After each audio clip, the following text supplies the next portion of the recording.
애틀랜타 연준의 GDP 나우 모델입니다. 이것은 가장 빠르게 미국의 경제 흐름을 예측하는 지표인데요. 3월 초까지만 해도 성장률은 3.2%로 낙관적이었습니다. 하지만 단 2주 만에 1.5%까지 반토막이 났습니다. 이것은 소비 둔화, 생산 하락, 고용 지표 부진 등 실물 경제가 동시에 식기 시작했다는 뜻입니다.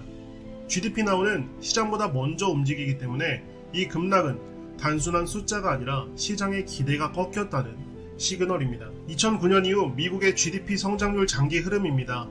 위기 때마다 반등은 있었지만 반등폭이 점점 작아지고 있는 구조입니다. 정책과 기술로 끌어올려도 기초 체력 자체가 떨어지고 있다는 이야기입니다. 이번 반등도 과연 진짜 회복일까? 이렇게 고민하시는 분들이 많은데요. 이 지표를 봤을 때 내구성이 약해지고 있고 성장이 반복돼도 위험은 누적되고 있는 것을 알려주고 있습니다. GDP에서 소비가 차지하는 비중은 70% 이상입니다. 그런데 지금은 소비의 힘이 점점 빠지고 있습니다.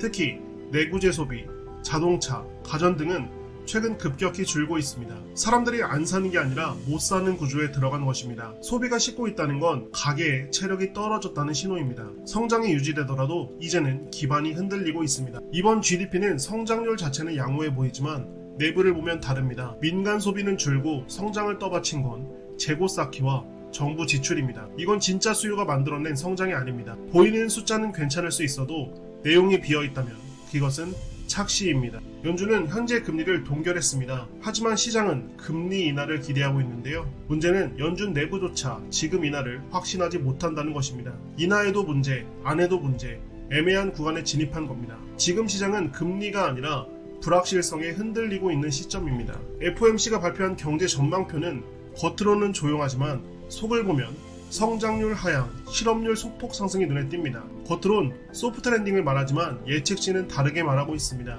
연준도 알고 있는 것입니다. 경기는 그리 강하지 않다는 사실을 말입니다. 2024년 산업생산지수는 101.4포인트였습니다. 하지만 2025년도엔 101.6포인트, 불과 0.5포인트 상승, 사실상 제자리입니다. 공장은 돌아가지만 늘릴 이유가 없을 정도로 수요가 없습니다. 성장이 멈춘 게 아니라 그냥 멈춘 겁니다.